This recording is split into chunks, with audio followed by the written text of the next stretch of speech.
Taking of Canaan. கானானை எடுத்துட்டு பழைய ஏற்பாட்டை நாம பார்க்க முடியாது. எல்லாம் கானானை சுத்தி தான் வருகிறது. இன்றைக்கு நாங்கள் வேதத்துல பார்ப்பது இம்மற்றும் கர்த்தர் நம்மை நடத்துகிறார்.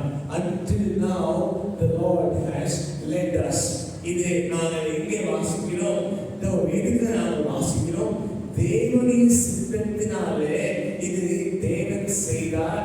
The Lord had redeemed the people of Israel from Egypt towards Canaan. இதோ இயேசு தேவன் அவருடைய ஜனங்களை எகிப்திலிருந்து கொண்டு வந்து கானானுக்கு கொண்டு போறதுக்காக அவர் சித்தம் கொண்டவராக இருந்தார். Exodus chapter 12 verse 51 நீங்க யாராவது வாசிக்கலாம். It came to pass, the Lord brought the children of Israel out of the land according to their armies. The Lord had brought them. யாராவது வாசிங்க. அன்றைய தினமே கர்த்தர் இஸ்ரவேல் புத்திரரை அனனியா எகிப்து தேசத்திலிருந்து புறப்பட பண்ணினார். கர்த்தர் புறப்பட பண்ணினார். கர்த்தர் கொண்டு வந்தார். கர்த்தர் இம்மற்றும் நிறுத்தியிருக்கிறார். இம்மற்றும் அவர் செய்திருக்கிறார். It is the Lord who brought here. It is the Lord who is with us until this moment. இது தேவன் செய்த காரியம். இஸ்ரவேலினால அவர்கள் வெளியே வரவில்லை. அவர்கள் விரும்பினால அவர்கள் வெளியே வரல. தேவனை நோக்கி கூப்பிட்டாங்க. தேவன் விடுவித்தார். It is the Lord who delivered after they prayed and they cried out to the Lord, but they cannot come by themselves. The Lord had delivered them. நம்ம எல்லாருமே இன்னைக்கு எங்க இருக்கிறோமோ, இன்னைக்கு ஜூலை 19ஆம் தேதி, இன்றைக்கு வரையோ உங்களை இங்கே நடத்தினது யார்? சந்தேகமா? யாரு? கடவுள்தான். It is the Lord who brought you until today. நம்ம நினைக்கலாம் நம்மளால நாங்க வந்துட்டோமே. இல்ல, அவர் கொண்டு வராமல் இருந்திருந்தால் நாங்கள் வந்திருக்க மாட்டோம். If the Lord did not bring us, we are not here. இங்க தேவன் கொண்டு வந்தாச்சு. தேவன் கொண்டு வந்தவுடனே இங்கே அவர் நடத்துகிறார். அந்த கொண்டு வருவதிலும் தேவன் ஸ்பெசிபிக்கா சொல்லியிருக்கிறாங்க. நான் இஸ்ரவேலை கொண்டு வந்த வழியே ஷார்ட்கட். அதாவது வாசிக்கிறீங்களா? Exodus chapter 13 verse 17.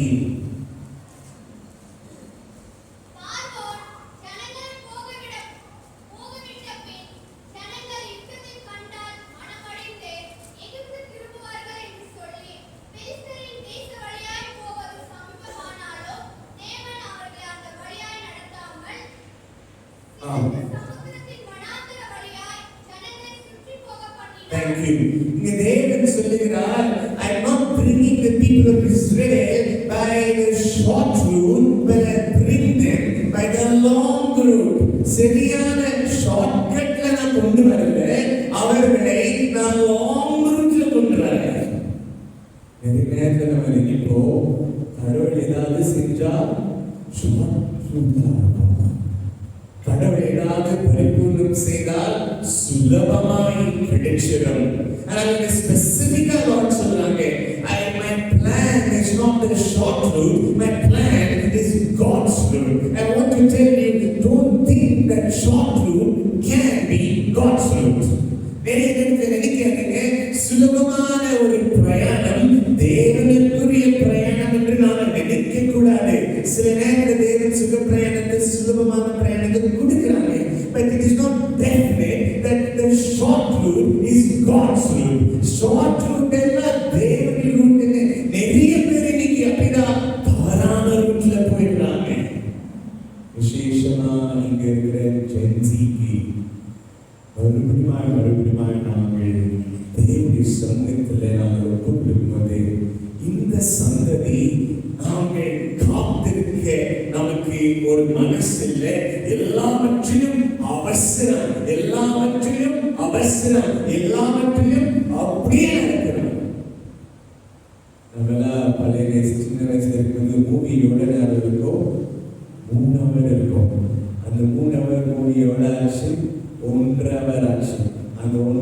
மூவியோட ஆச்சு 45 நிமிஷம் ஆச்சு. இப்ப 45 நிமிஷம் எல்லாம் போயிட்டு என்ன வருது? ஷார்ட்ஸ் என்னது? 10 செகண்ட் கூட ஜனங்களுக்கு பொறுமை இல்லை, அதுக்குள்ள மாத்தணும். ஏன்னா நம்ம mind I don't know why and how we have come to a point that shortcut is what we need. We can't even watch for 5 minutes. 5 நிமிஷம் கூட நான் வாட்ச் பண்ண முடியாது, 10 நிமிஷம் கூட நம்மளால உட்கார முடியாது, எந்திரிச்சு போயிட்டே இருக்கணும். That's not the way God works. தேவன் கிரியை செய்வது அப்படி அல்ல. தேவன் கிரியை செய்வது எல்லாமே ஷார்ட்ஸ் மாதிரி தேவன் கிரியை செய்ய மாட்டாங்க. சில நேரம் நம்ம யோசிப்போம், போயிடணும்னா அப்படியே நினைக்கிறோம், ஐயோ போக மாட்டேங்குது, இது இன்னும் போக மாட்டேங்குது, இவ்வளவுதான் கொஞ்சம் தூரத்துல நம்ம போயிடுவோம் நினைச்சோமே. Maybe the people of Israel are thinking we will reach that place, but they are walking. They have not reached. இன்னும் வரல, இன்னும் நடந்து போயிட்டே இருக்கிறாங்க. தேவனுக்கு தெரியும் இந்த ஜனங்களுடைய இருதயம். God knows the heart of these people and he says, I don't want them to bring through the short route, because if I bring through the short route, they will change their heart. அவங்க இருதயத்தை அவங்க மாத்திப்பாங்க, அவங்க பயந்துருவாங்க, மறுபடியும் எகிப்துக்கே திரும்பி போயிடுவாங்க. அங்க ஒரு போர் நடக்கும்போது இந்த சூழ்நிலை ஜனங்கள் அவங்க இருதயத்தை மாத்திக்கொள்வாங்க. I want to tell God works in ways he wants to work, because he knows your heart. You also don't know. உங்களுக்கு கூட தெரியும் அவருடைய இருதயம் என்ன செய்யும் என்று அவருக்கு தெரியும். அவருக்கு தெரியும் இந்த சூழ்நிலை இதெல்லாம் அனுமதிக்கலன்னா இவர்கள் என்னை விட்டு தூரமாக போவாங்க. அதனால sometimes the long route can be the safe route. ஒரு சூழ்நிலையில நானும் மசியும் மைசூர் போயிருந்தோம். அங்கே 9:30 வரும்போது இப்பதான் கூகுள் மேப்புக்கு என்ன ஆச்சுன்னே தெரியல, பள்ளத்துல தொட்டியில கிணறுல தான் போய் விடுது. அது சரியா மேப்பே காமிக்கிறதுல எங்கேயாவது கரெக்ட் மேப் இருக்கும், சேஃப் மேப் இருக்கும், எங்கெங்கயோ கொண்டு போயிடும். அப்போ அவங்க ஷார்ட் ரூட்னு சொல்லி எங்கேயோ போட்டு அதை ரியலைஸ் பண்ணுறதுக்கே 45 மினிட்ஸ் ஆச்சு. மைசூர்லேருந்து 45 மினிட்ஸ் எங்கேயோ போயாச்சு. திரும்பி மைசூருக்கு வந்து ஹைவேல வரணும்னா லாங் ரூட். ஷார்ட்டாக போயிடணும்னா காடுக்குள்ள மேடுக்குள்ள போய் வந்துடணும். கொஞ்சம் பாஸ் பண்ணி யோசிச்சு சொன்னேன், லாங் ரூட் தான் திரும்பி போயிடும். மைசூருக்கு இப்பதான் இங்க வந்துட்டுமே ஒன்றும் போனால் ஷார்ட் ரூட் தானே, இது ஷார்ட் ரூட்னு எனக்கு தெரியும். ஆனால் நம்ம எந்த ரூட்ல போகலாம்? லாங் ரூட்ல போகலாம். ஏன்னா ஷார்ட் ரூட்டு சேஃப் ரூட் இல்லை. நம்ம வாழ்க்கையை நம்ம இருக்கிறோம், நடந்துடணும். தேவனுக்கு தெரியும் இந்த இடத்துல இந்த சூழ்நிலை ஜனங்களுடைய இருதயம் மாறும், நான் அவர்களை இந்த பாதையில் கொண்டு போறேன். 18:18 The Lord led them by the way of the wilderness.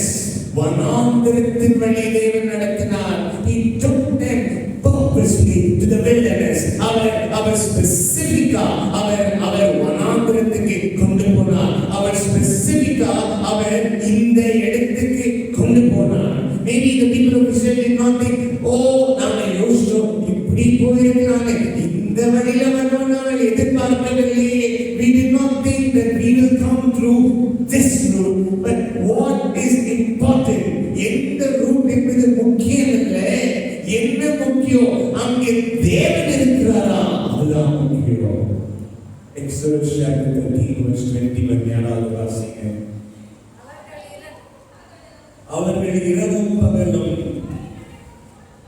வயலெடுத்து போகும்படியாய் கர்த்தர் பகலில் இருந்தார், இரவில் இருந்தார். The Lord went before them by day in the pillar of cloud and by night with a pillar of fire.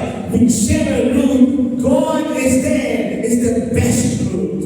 தேவன் இருக்கிற ஒரு வழிதான் அது விசேஷமான வழி. அந்த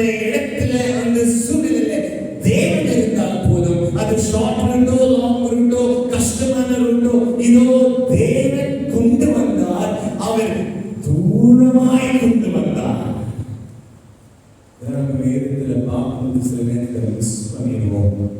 ஷார்ட் லாங் நாம் பார்க்கவே இல்லையே. யார் எழுதி இருக்கிறது? தேவன் ஒரு காரியத்தை சொல்ல விரும்புகிறார். Whichever route I tell you, you go, because I should be there with you.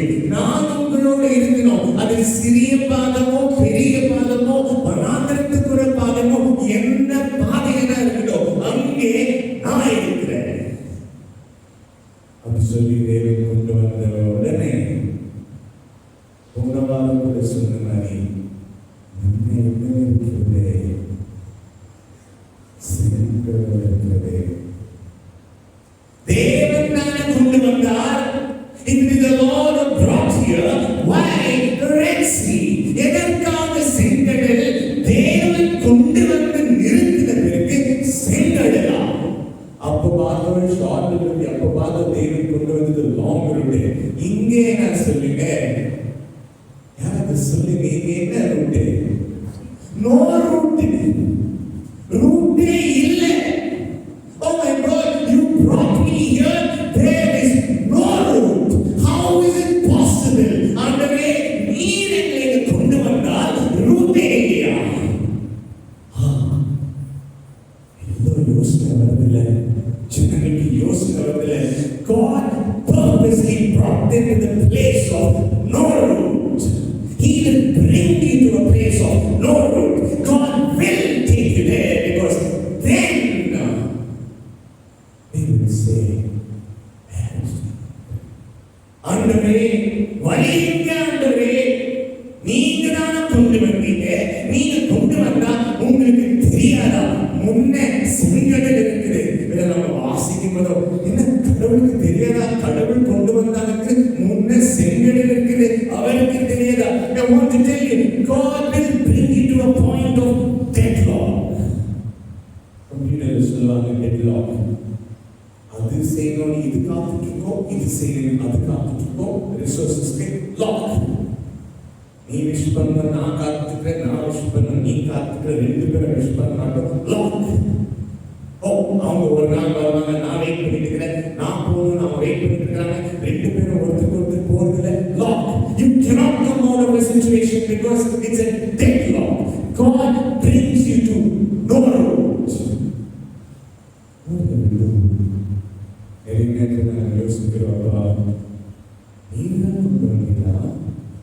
Are you the one who brought Lord? என் பாதை என்னையே விட்டுருந்தா கூட என் காமன் சென்ஸ் யூஸ் பண்ணி அந்த இது ஒரு எழுதிச்சேன்னு ஒரு பிலிஸ்தீன் வழியா நான் போயிட்டு இருந்திருப்பேன்.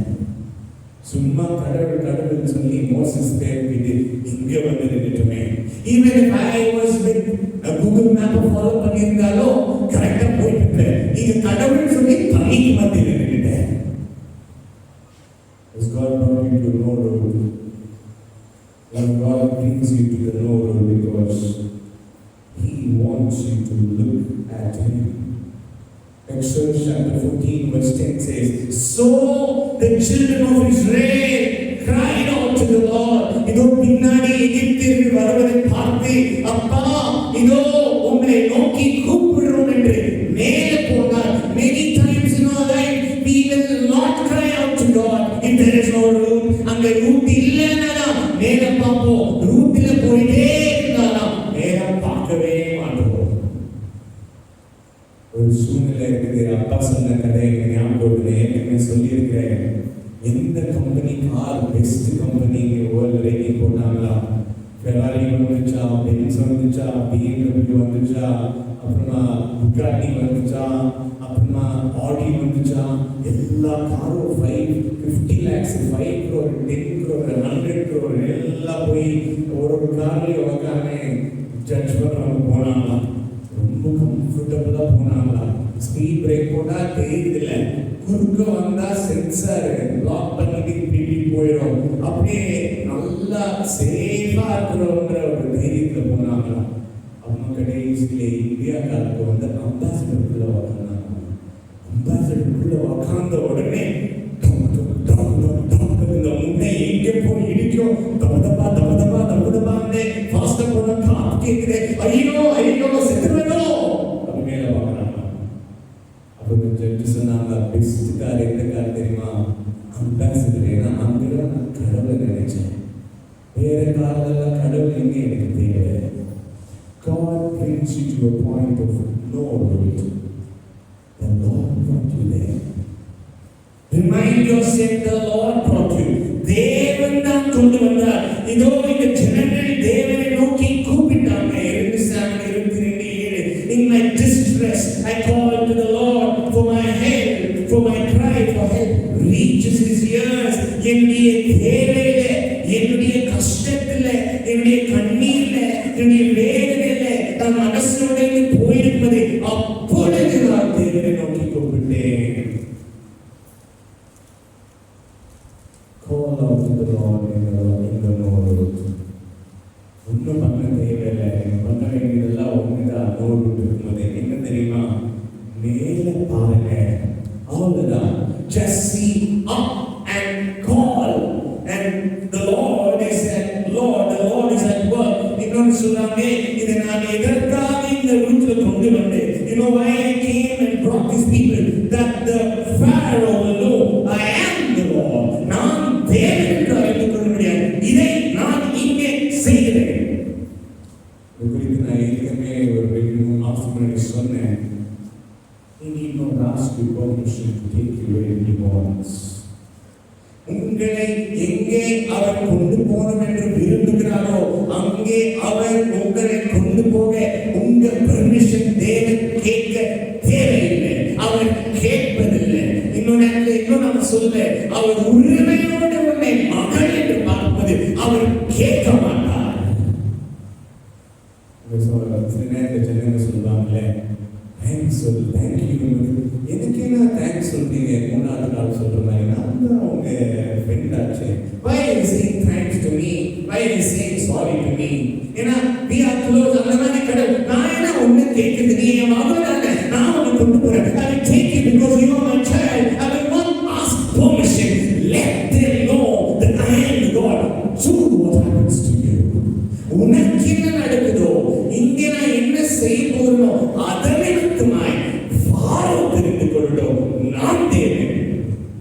சில நேரத்தில் நம்ம கடவுள் பார்த்து, நீ தேவன் என்று ப்ரூவ் பண்ணுறதுக்கு வேறு யாரும் நினைக்கிறியா? என்னடா பிடிச்சிக்கணுமா? Lord, please take me on me to prove that you are God. வேறு யாராவது கேட்கலால, என்ன எதுக்கு பிடிச்சி வச்சீங்க? அந்த உண்மை நமக்கு இல்லை.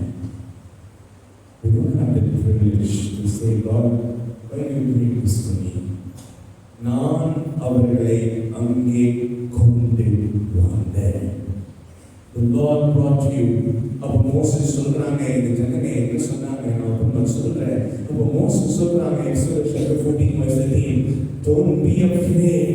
நீங்க பயப்படாதீங்க. நீங்க செய்ய வேண்டியதெல்லாம் ஒண்ணே, just சும்மா இருங்க. Just stay still and see the salvation of the Lord. The Lord will fight for you and you shall hold peace. யாராவது வாசிங்க தமிழே, ஆதியாகமம் 14:13.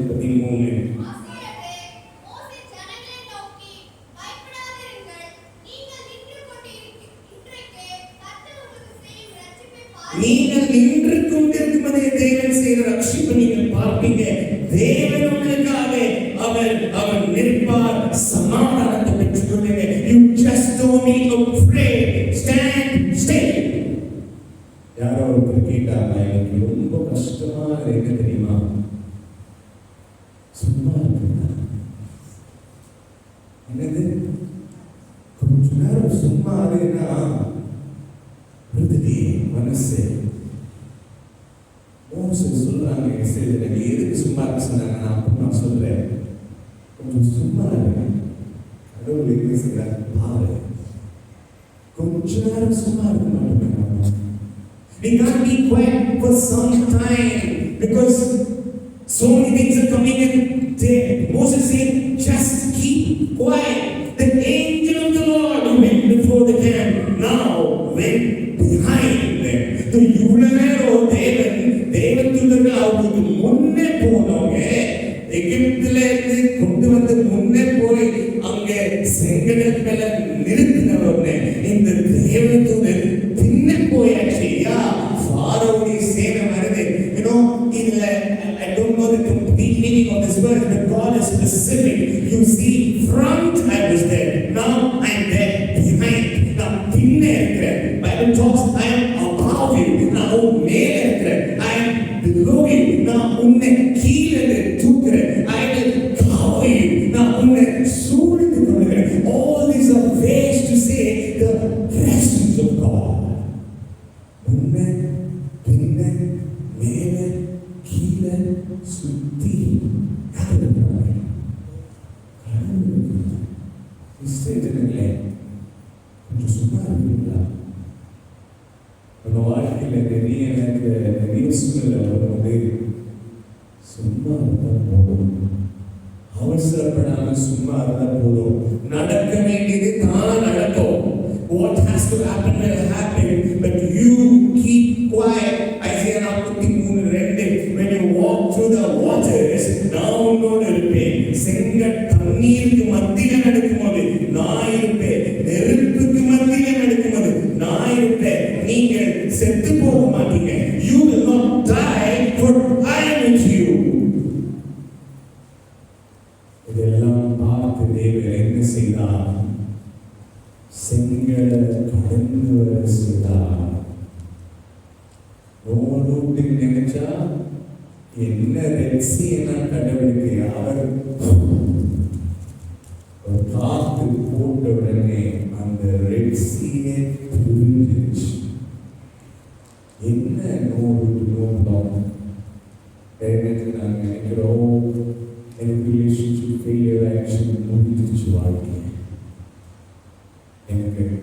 எனக்கு வேலை கிடைக்காம போயிடுச்சு, முடிஞ்சிருச்சு வாழ்க்கை.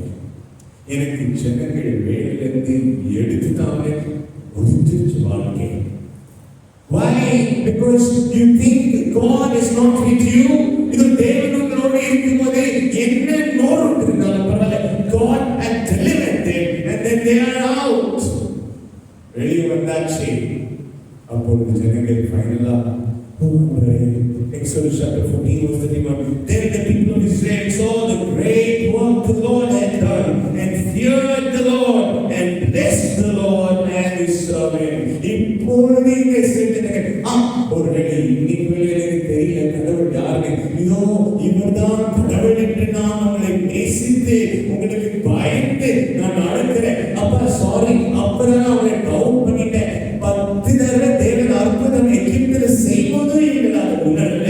இப்பொழுது செங்கடை தாண்டுவதற்கு God sorry, now I realize you are God. அன்றே நீ தேவன் என்று உங்களுக்கு எனக்கு இப்பொழுது தெரியுது உங்களை ஆராதிக்கிறோம். அப்படி சொல்லி கொஞ்சம் முன்ன போனவனே ஃபர்ஸ்ட் லாங் ரூட்டு, அப்போ நோ ரூட்டு, இப்போ நோ வாட்டர். என்ன தண்ணி இல்லை. ஜனங்க பேசுறாங்க பாருங்க, வாயை திறந்து பேசுறாங்க பாருங்க. அப்படியே கடவுள் தண்ணி கொடுக்குறாங்க. இன்னும் கொஞ்சம் முன்ன போன என்ன இல்லை, நோ ஃபுட்டு. கடவுள் தெரியாதா? கடவுள் தெரியவனுக்கு நம்ம அம்மா பார்க்கலாம். நமக்கு இஸ்ரேலுக்கு என்ன தெரிஞ்சிச்சு? முன்னே இதோ தண்ணி இல்ல, இங்க சாப்பாடு இல்ல. ஓ இஸ்ரேலுக்கு ஃபேமஸ் பாட்டு. என்ன பாட்டு? ஃபேமஸ் பாட்டு. பழைய ஏற்பாடு ஃபுல்லா வர பாட்டு. Exodus chapter 16 verse 3. யாராவது வாசிங்க. Exodus chapter 16 verse 3.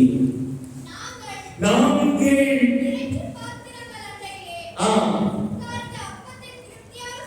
அப்பவே நாங்கள் எகிப்துல நல்லா கறி சாப்பிட்டுருப்போம். அங்கே செத்துருப்போம்.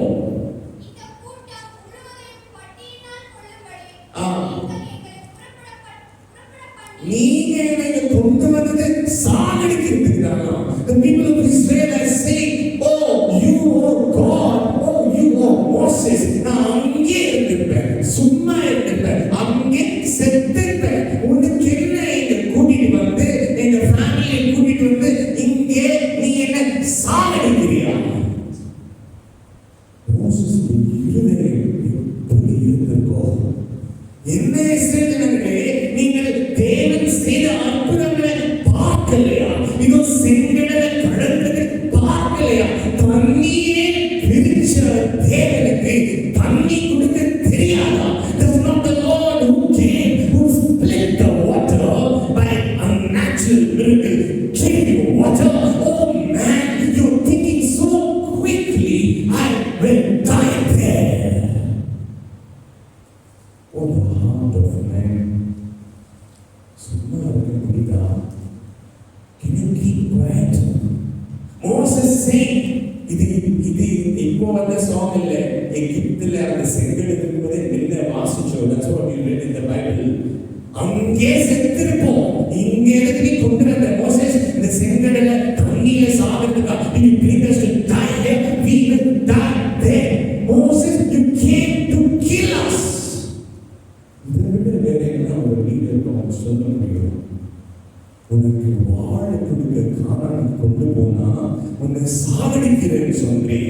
உனக்கு தேவை தீர்மானத்துக்கு கொண்டு போனா நீ செத்து போனோம்னு சொல்றேன். நான் தேவனுக்கு கீழ்ப்படிந்து உங்களை கொண்டு போக லீடரா வந்தா என்னே கொலைக்காரன் சொல்றேன். என்ன சொன்னாங்க? இஸ்ரவேல் ஜனங்க செய்த பெரிய பாவத்துல மிக பெரிய பாவம். They grumbled against the Lord. Numbers chapter 14 verse 2. All the people of Israel grumbled against the Lord, grumbled against Moses, grumbled against everything. You know, because the Lord hates us, He brought us out of the land of Egypt, and they grumbled. Oh my God. கடவுளை புரிஞ்சுக்காத ஜனங்க, நீங்க என்ன வெறுக்கிறீங்களா ஆண்டவரே? அதனாலதான் இங்க என்ன கொண்டு வந்திருக்கிறீங்க. You hate me, Lord, and you brought me here. தேவனுடைய சித்தம், தேவனுடைய பரிபூர்ணம், தேவனுடைய மகிமை, தேவனுடைய செயல்கள், தேவனுடைய அற்புதங்கள் எல்லாவற்றுக்கும் அவர் கண்கள் மூடப்பட்டு அந்த தேவனே பார்த்து சொல்றாங்க, நீங்க என்ன வெறுக்கிறீங்க. நம்ம வாசல சொல்ல போனா, உனக்குதான் கண் இல்லை, காது இல்லை, மூக்கு இல்லை, நான் உயிரோடு இருக்குதா உனக்கு பிடிக்கலையே. இது யாருக்கு நம்ம சொல்றோம்? தேவனுக்கு சொல்றோம். தேவனுடைய இருதயம் எப்படி போயிருக்கும்? How the Lord would have felt, oh, I brought you to give life, and you tell I hate you. I brought you because I love you, and you look at me, the act of love, and say it is hate. நான் உனக்கு அன்பில் செய்த அன்பின் கிரியையை நீ வெறுப்புன்னு சொல்றியே. என்ன ஜனமே, the heart to grumble is unsatisfied. நெருப்புல எவ்வளவு பத்த முடியும் சொல்லுங்க? நெருப்புல எவ்வளவு பத்த முடியும்? உலகத்தையே பத்த முடியும். 10 பேருக்குள்ள நெருப்பு போதும் சொல்லலாம். போடே போடே போடே போடே, நீ எவ்வளவு போடுறியோ நான் கொழுந்துட்டே இருப்பேன். That is the state of a discontented heart. அதுதான் இருதயத்துல முழுவதுக்கிற இருதயத்துடைய நிலைமை. எவ்வளவு தேவன் செய்தாலும், எவ்வளவுதான் தேவன் கிரியை செய்தாலும் ஒரு பரிபூர்ணம் இல்லை. You have just been grumbling and grumbling. I was very shocked last month. I went to Hamnilile, Mr. Sam ஒரு கிளாஸ்மேட் சந்திக்கு போகும்போது அங்கே ஒரு சூழ்நிலை கம்பெனியில் உடுப்பி ஹோட்டலில் உட்காந்துட்டு இருக்கிற பக்கத்தில் ஒருத்தர் சொல்லிட்டு இருக்கிறாங்க. டைவர்ஸ் பற்றி பேசிட்டு இருந்தாங்க. சரி இன்னும் பேசிக்கிறாங்க. சடனாக இன்னொரு பையன் பேசுகிறாங்க, how many years you were married? 35 years marriage பண்ணா என்ன ஆகும்? டைவர்ஸ் ஆகும். எதுக்கு? சரியில்லை. 35 வருஷம் வாழலையா? இப்போ உனக்கு தேவையா இந்த புது மனைவி? Because my heart is so discontent. சரி, தெரிஞ்சதுன்னு சொல்லுவாங்கல்ல, 30 வருஷம் 40 வருஷம் கல்யாணம் ஆகிட்டு கூட இந்தியாவில் சில டயலாக் கொடுப்பாங்க. உன்னை கல்யாணம் பண்றதுல வேற யாராவது பண்ணீங்களா? எப்போ சொல்றது? 40 வருஷத்துக்கு அப்புறமா. அப்போ என்னுடைய இதயத்தின் நிலைமை, oh, it is so bad, I am just grumbling against the life God gave me. தேவன் எனக்கு கொடுத்த வாழ்க்கை விரோதமான நின்று இது என்ன நீ கொடுக்கிறது? சரியில்லை.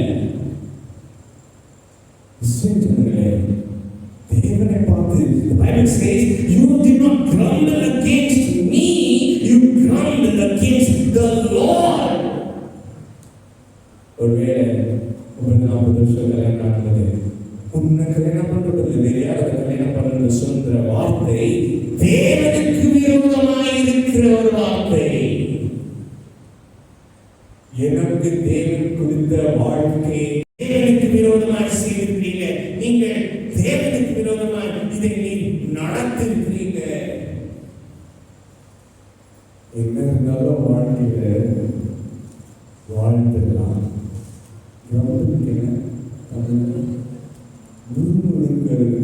வாழவே முடியாது. Please let not any form of grumbleness be in your life. When you begin the day, blessed is the day, blessed is the family, blessed is the life. When people commit suicide, in one way they are fighting. வாழ்க்கை கொடுக்குறது, இந்த வாழ்க்கையே waste. That's a grumbling against God. நீ என்ன ஜீவனை கொடுக்குது? இந்த ஜீவன் ஒரு வேஸ்ட்.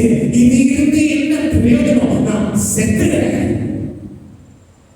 முழுமுழுக்குனால ஜனங்கள் சூசைட் கூட பண்ணிக்கலாம். இது என்ன வேலை? இது என்ன family?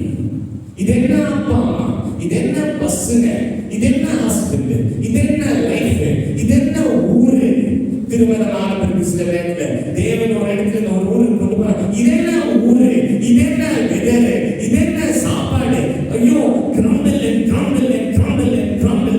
You are grumbling against the Lord. கொடுத்த மரியாதையோட பார்க்கும்போது, அப்பா நீதானே கொண்டு வந்தீங்க. இந்த செங்கல் இருந்தா என்ன, தண்ணி இல்லைன்னா என்ன, சாப்பாடு இல்லைன்னா என்ன? சில சூழ்நிலையில ஜோனஸ்கோ வீட்டில் கேட்பாரு, ஏதாவது கேட்பாரு. அப்போ நம்ம சொல்லுவோம், சரி வாங்கி தரோம். அன்னைக்கு ஒரு 1 நாள்ல வாங்கி கொடுத்துருப்போம். ஒரு கார் கேட்குறான்னு நினச்சிக்கோங்க, வாங்கி கொடுக்குறோம். ஜோன் கொஞ்சம் சும்மா 6 o'clock வாங்கி கொடுக்குறோம்னா 5:55 வரையும் அவர் பொறுமையா இருந்திருப்பாரு. அந்த 5 நிமிஷத்துல தேவனுக்கிட்ட இருந்து பெற்றோர்கிட்ட இருந்து கார் கிடைக்க போகுது. அந்த 5 நிமிஷத்துல நம்பிக்கைக்கு போயிடுவாங்க. வாயில பேசுவாரு, காரை கொடுக்கல, காரை கொடுக்கல, காரை கொடுக்கல. நம்ம கொடுக்கறதுக்கு தானே இருக்கிறோம். நமக்கு தெரியலையா? அப்பே சொல்லிட்டோமே, யார் இப்படி இருக்கிற? அப்படிதான் நம்ம இருக்கிறோம். ஒரு 5 நிமிஷம் சும்மா இருந்ததுன்னா, இஸ்ரவேலர்களே, நீங்க தண்ணியில எனக்கு தெரியுது, but if you could hold for that 10 minutes, that 1 hour, you would have seen water. 12 springs are ahead. இங்க நான் வாசிக்கிறோம், 12 இடத்துல தண்ணி வந்துச்சா. தண்ணி பசி தேவன் குடித்தார். அந்த period between the hunger and the providence is important. அந்த ஒரு பீரியட் இருக்குல்ல, பசிக்கும் கடவுள் சாப்பாடு கொடுக்கறதுக்கும் நடுவில் அந்த பீரியட் இருக்குல்ல, அங்கே தெரியும் என்னுடைய இருதயத்தின் நிலைமை. வீட்டில் சாப்பாடு ஒரு வேலை இல்லைன்னா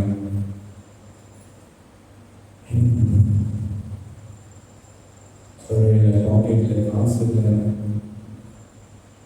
அந்த பீரியட் காசு இல்லாத சூழ்நிலைக்கும் தேவன் காசு காசு கொடுக்க போற அந்த நிலைமைக்கு ரெண்டுத்துக்கும் மத்தியில இருக்க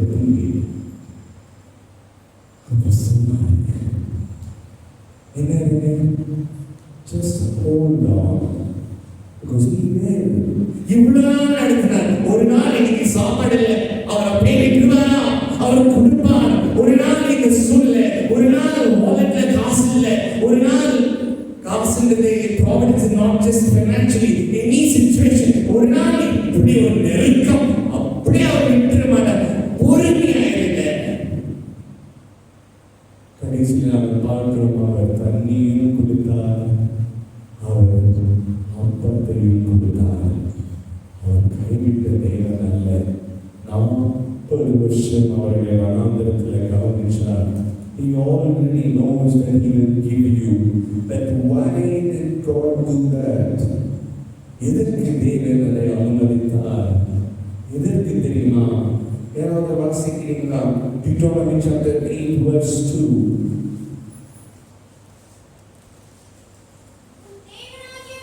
உன் தேவனாகிய கர்த்தர் உன்னை சிறுமைப்படுத்தும்படிக்கு அவருடைய கட்டளையை கைக்கொள்ளுவாய் என்று சோதிக்கும்படிக்கு உன் இருதயத்தில் நீ அறிந்து கொள்ளும்படியாக நான் செய்தேன். தேவனுக்கு தெரியும் நம்முடைய இருதயம், ஆனால் நமக்கு தெரியாது. If you think you know yourself, I'm telling you, you don't know yourself completely. என்ன குறித்து எனக்கு தெரியாது. ஸ்பெஷலா மேரேஜ்ல எனக்குரிய வீக்னஸ் எனக்கு தெரியாதது யாருக்கு தெரியும்? வைஃபுக்கு தெரியும். வைஃபுடைய வீக்னஸ் வைஃபுக்கு தெரியாதது ஹஸ்பண்டுக்கு தெரியும். ஃபேமிலியில அப்பா அம்மா பசங்களுடைய காரியங்கள் அப்பா அம்மாவுக்கு தெரியும். அப்பா அம்மாவுடைய காரியங்கள் பசங்களுக்கு தெரியும். எனக்கு நிறைய விஷயம் என்ன குறித்து தெரியாது. God put them into hunger. சொல்லுங்க, டெஸ்ட் பண்ணுங்க. கொஞ்சம் பார்க்கலாம். ஒரு பசங்க சொல்ல, ஓகே நான் சாக்லேட் வாங்கி தரேன், கொஞ்சம் இருக்கு, ஒரு நாள் வெயிட் பண்ணலாம், நாளைக்கு கொடுக்கலாம். Let us test if they will be patient. Let us test if they will obey parents. Wait. Test டைம்ல பாஸ் ஆகுமா ஃபெயில் ஆகுமா நமக்கு தெரியும். அந்த கடவுளை கொடுக்குறாங்க. To test you, what is he doing? என்ன செய்கிறார் தேவன்? யார் வாசிச்சீங்க கரெக்டா சொல்லுங்க. அவர் உங்களை சோதிக்கும்படியாய் என்ன செய்தார்?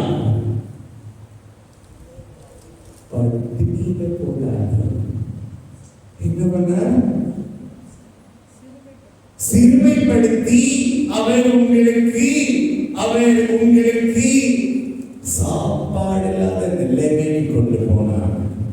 இந்த சாப்டர்ல வாசிங்க, அப்போ உங்களுக்கு தெரியும். What did the Lord do to test? He did put you to hunger. What? Oh, நான் நோக்கி பார்த்தா எல்லாமே எனக்கு கொடுப்பேன். ஆமா நான் கொடுப்பேன். நான் எப்போ நான் உனக்கு நீ யாரை காண்பித்தது? நான் உன்னை பட்டினிக்கு போடுவேன். அப்படியே போட போறதில்லை நிரந்தரமா. அவர் கொடுக்க போறார், மன்னா பரலோகத்திலே கொடுக்க போறார். ஆனா இந்த நிலைமையில நீ என்ன சொல்ற? அதுக்குள்ளே turn to say, oh, we'll go back. இது நான் வாழ்க்கையா, இது நான் ஃபேமிலியா, இது நான் ஹஸ்பண்டா, இது நான் வைஃபா, இது நான் வேலையா, everything we say, that period of testing, maybe God will put you to test. Many times He puts you to test by hunger. எப்படி டெஸ்ட் போடுவாங்க? பட்டினியா போட்டேன். ஏன் நண்பரே பட்டினியை போடுவீங்க? அப்பதான் உனக்கு தெரியும் உன்னுடைய இதயத்தினுடைய நிலைமை. நான் வாயில ஏதாவது உளறிறேனா, வாயில பேசுறேனா, வாயில தேவனுக்கு விரோதமாய் சொல்றேனா, விசுவாசத்தை வாயில காமிக்க வேண்டும். We must show our faith by word. Faith is spoken. Faith is told. இது எல்லாரும் வாழ்க்கையா செத்து போயிடலாம். இது எல்லாம் ஒரு வாழ்க்கையா, இது எல்லாம் ஒரு நாளா, இது எல்லாம் ஒரு சாப்பாடா, இது எல்லாம் ஒரு வேலையா, அட செத்து போயிடலாம். சொல்லி சொல்லி சொல்லி சொல்லி சொல்லி சொல்லி அவன் நாங்கள் செத்து போயிட்டாங்க. தேவன் அவங்களுக்கு தீர்மானம் வைக்காததுனால அல்ல, அவங்களுடைய முறுமுறுக்குதனால. சில நேரத்தில் நம்ம வாயில விசுவாசத்தை அறிக்கை எழுதுறோம். That's why I tell you, please don't say any negative word from your mouth. Not in the aspect of this positive thinking, psychology, no, அந்த இடத்துல இல்லை. To practice faith. விசுவாசத்தை practice பண்ணோம்னா வாயில நீங்க அவிசுவாசத்துக்குரிய வார்த்தைகளை சொல்லாதீங்க. தயவுசெய்து சொல்லாதீங்க. Because that is a witness against what God is doing. தேவன் செய்கிற காரியத்துக்கு விரோதமாக இருக்கலாம். அது சின்ன விஷயமாக இருக்கட்டும். ஐயோ இதெல்லாம் ஒரு இதெல்லாம் தேவன் ஒரு வேலை ஃபர்ஸ்ட் தான் ஒரு வேலை கொடுத்திருந்தா, if he is given a first job, then you thought this is God's plan. இதெல்லாம் ஒரு வேலையா, இதெல்லாம் ஒரு ஆபீஸா? Oh, you remind yourself, the Lord had brought you here. தேவன் நம்மை கொண்டு வந்தார். அவர் பட்டியலில் போடுவது hold on, then I'm testing what is in your heart. And I want to tell you many times, to know what is in your heart, let hunger come. இன்னொரு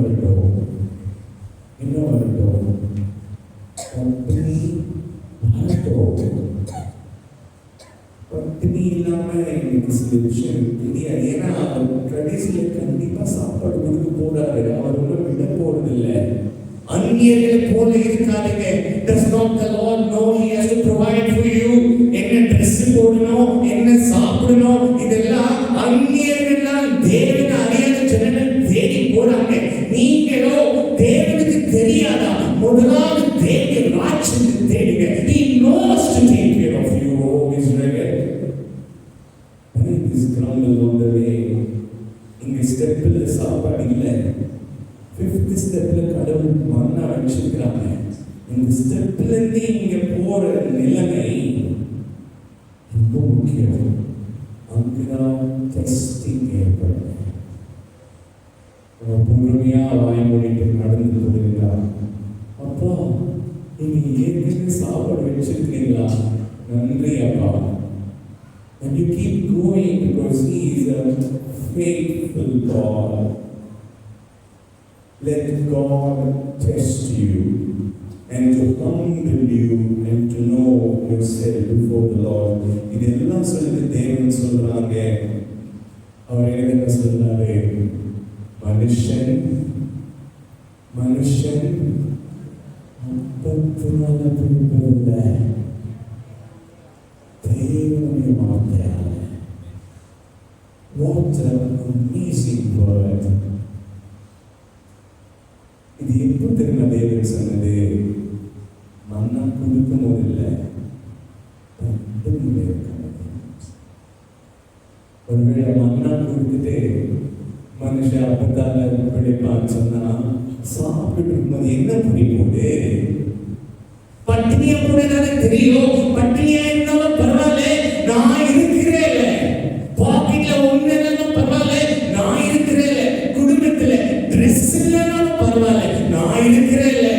Please, in our family, it's not that every time we should have dress, every time we should have meat, every time we should have curry, every time we should have egg, every time everything is safe, every time everything is perfect. No, you will not look at God. Thank for the moments of hunger. And then I will realize, மனுஷன் தேவனுடைய வார்த்தையாக விளையாடுகிறான். I want our prayers to be, Lord, give me times of hunger. ஆண்டவரே, எனக்கு அந்த வெறுமையை கொடுங்க. அப்போதான் உங்களை இன்னும் அதிகமாக ருசிக்க முடியும். தேவன் வார்த்தையால் கிடைக்கிற சாப்பாடுனால அல்ல, புது ட்ரெஸ் எனக்கு மாசம் கிடைச்சிட்டா அல்ல, சில சூழ்நிலை God allows. I'm not talking only financially. I'm talking God brings in any ways. சில நேரத்தில் financially you will not have problem, but relationship wise you will have a problem. God will bring you. எனக்கு financially எந்த problem இல்லைனா God will bring you hunger in relationship, hunger in whatever way. ஏன்னா அப்பொழுதுதான் நீங்கள் அறிந்து கொள்வீங்க தேவனுடைய அப்பத்தினால் நீங்கள் கிடைக்கிறீங்க. இதெல்லாம் பார்த்து தேவன் they crossed through and he is a God who brought you. And I want to tell you, our God is a God who brought you. He's a God who sees you. He's a God who knows you. He's a God who understands you. உங்களை பார்க்கிறவர் அவர், உங்களை புரிந்து கொள்ளுகிறவர் அவர், உங்களை மற்றும் நடத்தினவர் அவர், உங்களை விசாரிக்கிறவர் அவர், உங்களை தெரிந்திருக்கிறவர் அவர். What a knowledge for me to know that God knows me. சங்கீதம் 139 வாசிக்கிறோம். தேவன் என்னை அறிந்திருக்கிறார் என்ற அறிவு எனக்கு இருக்குவது. What a joy. தேவன் தான் இங்கே கொண்டு வந்தார் என்ற அறிவு எனக்கு இருக்கும்போது வாய்த்திருந்த தேவனுக்கு விரோதமாக நான் பேசியிருக்கேன். When God gives us contentment, is anybody who's thinking God does not know you? He knows you. அவர் உங்களை அறிந்திருக்கிறார், அவர் உங்களை விசாரிக்கிறார், அவர் உங்களை நடத்திருக்கிறார். If you've gone through testing periods and you've failed, don't worry, God gives you another chance. நம்ம ஒருவேளை டெஸ்ட்ல fail ஆயிருந்தா don't worry, whole life God will bring you different types of hunger. அந்த நேரத்தில் அப்பா இன்னொரு தடவை எனக்கு பசி கொடுங்க, நான் உங்களுக்கு விரோதமாக பாவம் செய்ய மாட்டேன்னு நான் நிரூபிச்சு காமிக்கிறேன்.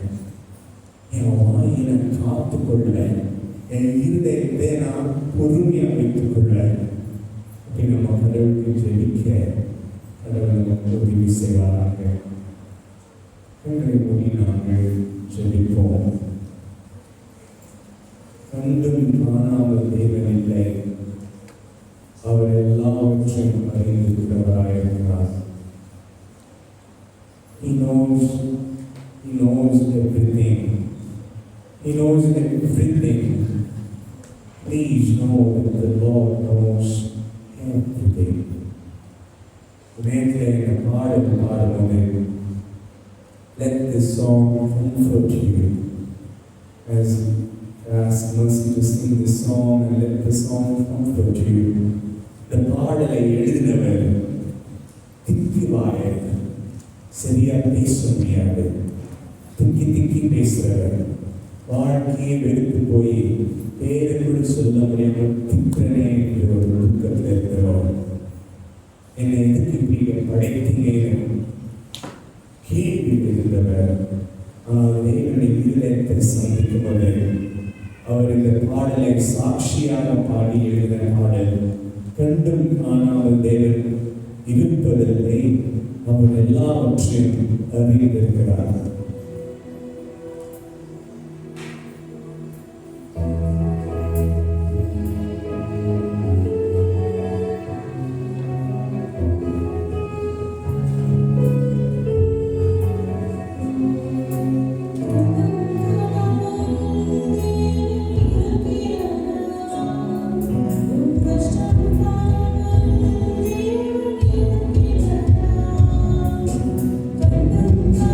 Thank you.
மன சமாதானத்தோடு